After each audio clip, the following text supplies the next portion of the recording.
आऊज़ु बिल्लाहि मिनश शैतानिर रजीम। बिस्मिल्लाहिर रहमानिर रहीम। Golden light 93 YouTube channel देखने और सुनने वाले तमाम दोस्तों को अस्सलामु अलैकुम।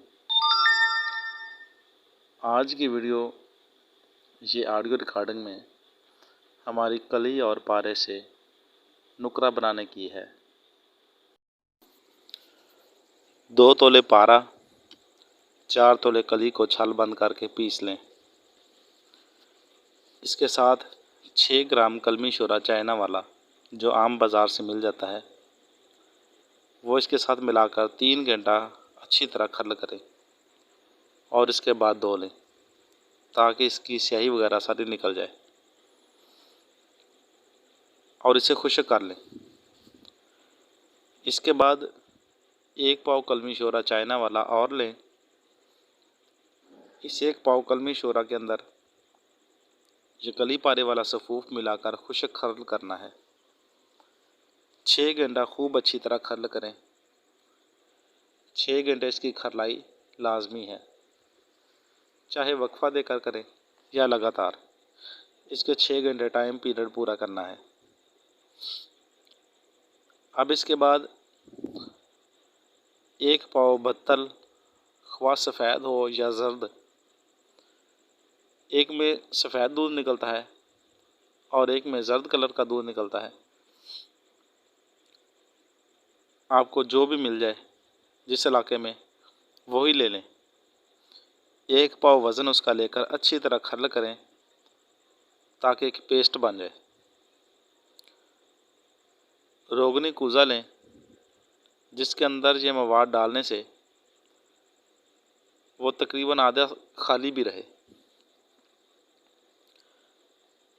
ये आधा पेस्ट जो बनाया हुआ है बूटी का, बत्तल का, ये आधा नीचे, इसके ऊपर कलमी शोरा और पारा वाला जो सफ़ूफ है वो डालना है और उसके ऊपर दोबारा बाकी जो पेस्ट है आधा वो डालकर ढक्कन कूज़े के ऊपर उल्टा करके लगा दें और तारों से अच्छी तरह उसको बंद कर लें और बेहतरीन गिलिकमत करके इसे खुश्क कर दें। अच्छी तरह खुश्क हो जाने के बाद 7 किलो उपले तोल कर इसकी आग देनी है घड़े में। यानी कि आप एक हवा बंद जगह लें, कोई ड्रमी वगैरह हो या कोई टीन का डब्बा वगैरह लें। इस तरह की कोई चीज़ लेकर उसके अंदर उपले छोटे छोटे करके वो डालें, आधे नीचे आधे ऊपर, और दरमियान में ये रख दें। इसका शोला नहीं निकलना चाहिए। ये इतनी सी आग तकरीबन 1.5 से 2 दिन लेगी ठंडा होने में, अगर इस तरीके से दी जाएगी। ठंडा होने के बाद इसे खोल लें और फिर ये सारा मवाद निकाल कर इसे पीस कर पानी में डाल दें। हमने यहाँ पर इसको धोना है ताकि इसमें से जो शोरगत वगैरह है वो सारी निकल जाए और जो राख वगैरह है बूटी की वो भी निकल जाए। नीचे हमारा कली और पारे का सफ़ूफ मिलेगा। ये पूरे वज़न में होगा, यानी कि 4 तोले कली और 2 तोले पारे का पूरा वज़न होगा। पानी में अच्छी तरह धोने के बाद अब इस कली और पारे को स्टील की कढ़ाई में डाल लें और इसके ऊपर तेज़ाब शोरा डालें।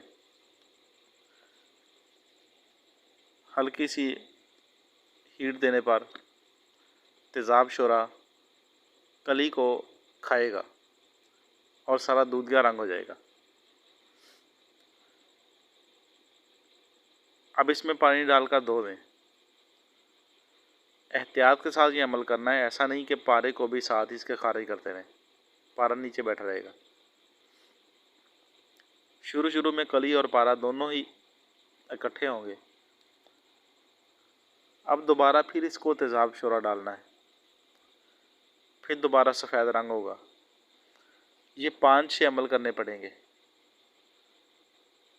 इससे कली मुकम्मल तौर पर खारिज हो जाएगी और फिर तेज़ाब का रंग भी नहीं बदलेगा। शुरू शुरू में तेज़ाब का रंग बदलता रहेगा और सफ़ेदी माइल होता जाएगा। जब तेज़ाब में कोई चीज़ भी हाल ना हो और नीचे सफ़ूफ पड़ा रहे, हीट देने पर भी और वैसे भी तेज़ाब उसे ना खाए, तो आपने इसको धो लेना है। ये 5 से 6 अमल होंगे, फिर जाकर ये मुकम्मल तौर पर कली खारिज होती है। कली के निकल जाने के बाद जो नीचे सफ़ूफ रह जाएगा, इसको तेज़ाब बिल्कुल भी नहीं खाएगा और ये चरख देने के बाद भी तेज़ाबी ही होगा। इस सफ़ूफ को खुश्क कर लें। खुश्क करने के बाद अब इसे कुठारी में डालें। बहुत आराम से ये चरख खा जाएगा। अगर आप मालिजात दे लें तो सबसे बेहतरीन है, क्योंकि तेज़ाब इसे बार बार दिया हुआ है, इसमें खुश्की ज़्यादा आती है तेज़ाब की तेज़ाबियत की वजह से। अब इसे चरख दें। चरख देने के बाद ये सफ़ेद रंग में धात की शक्ल में आ जाएगा और ये सफ़ेद धात आप इसे कली कहें या पारा कहें या इन दोनों का मुरक्कब कहें, ये कुछ भी हो, ये मुकम्मल तौर पर तेज़ाबी है और नुकरा से मिलती जुलती इसकी नुक्ता पे गिलाव है। और दूसरे नंबर पर इसका हुजम जो है वो मुकम्मल पारे का है। इसका हुजम कली वाला नहीं रहेगा। अगर कोई भाई इसको रंग दे सके तो फिर बहुत बेहतरीन है। ऐसे अगर नुकरा की हालत में इसे फ़रोख्त किया जाए तो ये सेल हो सकता है, लेकिन फ़ायदा नहीं है। अगर किसी के पास इसका रंग हो तो वो इसे रंग दे और रंगने के बाद इसे अपने काम में ले सकता है, बेच भी सकता है। अगर किसी के पास रंग हो तो वो मुझे भी बता दे, उसकी मेहरबानी होगी। अस्सलामु अलैकुम वरहमतुल्लाह।